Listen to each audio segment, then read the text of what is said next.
Right, now that you have a viewfinder, you have printed your reference material, either using your own photograph or you've printed out mine.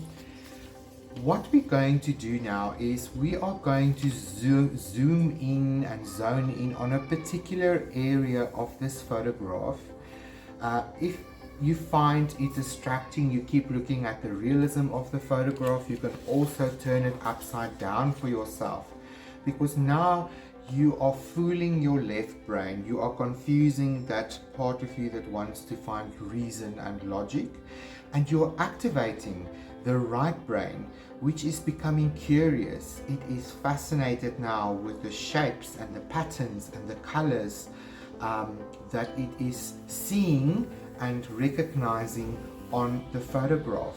So immediately you feel a shift in your brain action, and that is exactly where we want to go.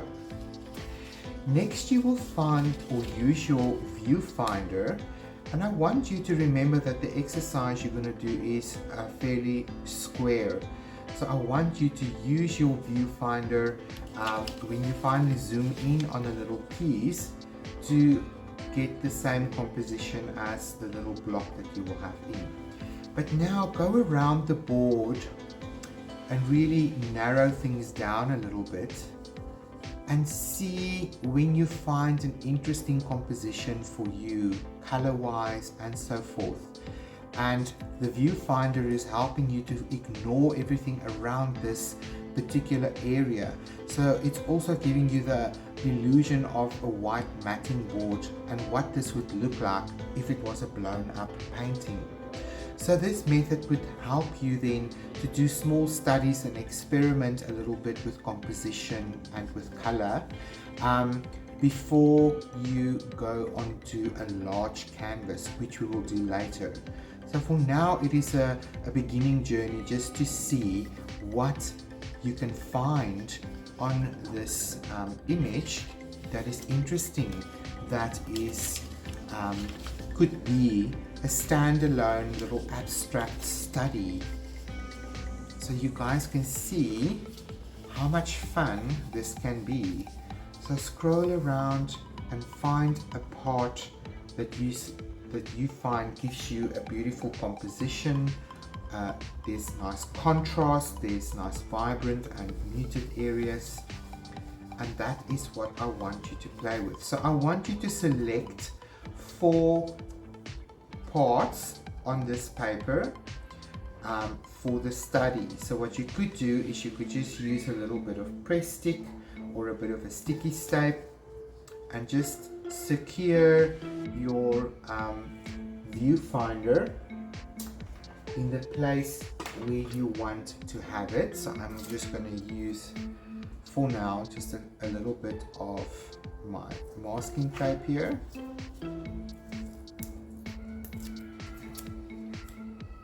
Just going to use a little bit. I'm just going to do that. Let's do that one there. Right, so now your viewfinder is fixed into this particular zone, and that is exactly what we are going to be painting. So if you move your reference material to a spot where you can place it and have a look at it, you are going to paint this little thing there. That is going to be our next step. So take this time, use your paper and your viewfinder, and find your first little square that you find intriguing, beautiful and interesting, that you would want to paint as your first exercise. And when we meet back, we're going to dispense our colors and I'm going to show you how to go about this.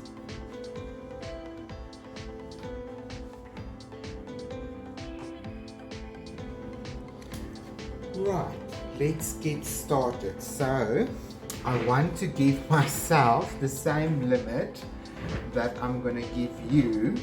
So I will set a timer for myself on my phone, but you are allowed before you start to just really dispense your colors that you see in your image and you are allowed to make some basic line drawing on your canvas to just place your positions of the little image that you have. So not a lot of detail. So I'm going to demonstrate. I'm going to use my pencil here, and I'm just observing. This is the whole point of this exercise. I feel as an artist, your biggest skill that you must develop is your skill to observe mindfully. What is it that I'm looking at? What am I really seeing? Our brain is trained to depend on the past. So the left brain will want to bring up symbols or moments, experiences that relates to what you are seeing right now. That's giving you all this past information at your disposal, and so easily we can assume that we are seeing what we are seeing, and we understand what we are looking at, because we tend to want to put labels on things. We want to classify things. That's all the things that your left brain will do. So it will tell you, oh, this looks like a martini glass. Oh, this looks like a strawberry. That looks like a block of cheese. Whatever. This is a flower. That's the blue sky. This is a block of gold. It's a custard. You see all the little labels that the left brain so willingly comes up with and wants to assign to what we are observing. So this whole exercise is a constant reminder of mindfulness. You are only going to be painting what you are seeing. You are not going to interpret it, you're not going to change it, you're not going to manipulate it. The exercise is all about interpretation, observation, and application. Okay, so I'm going to draw in this basic shape here. So if you basically divide this little picture in, again, a little 4 blocks, then it just gives you an idea on the space you're going to be working on, where we see what. So let's get this first dark area that we see here, and it is not all the way in the corner, it's just like maybe a third of the way up, and just very gently draw in some line and it disappears off the page round about there. I'm seeing this shape over here is coming in and coming off basically at the center. Then there's a line coming up like so, and from that line I can determine that this shape is roughly sitting here, and that comes off the page here.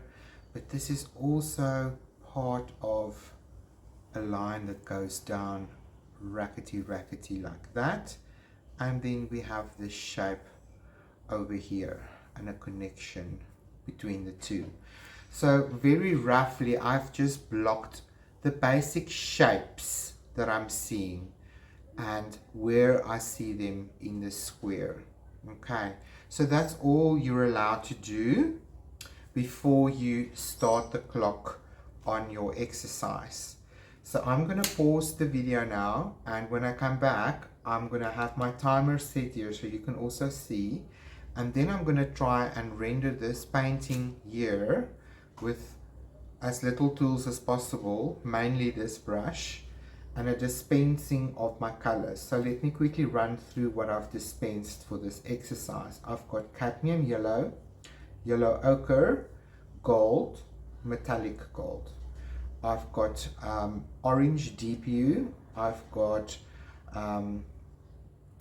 what is this called? Red, cadmium red medium hue. I've got sap green.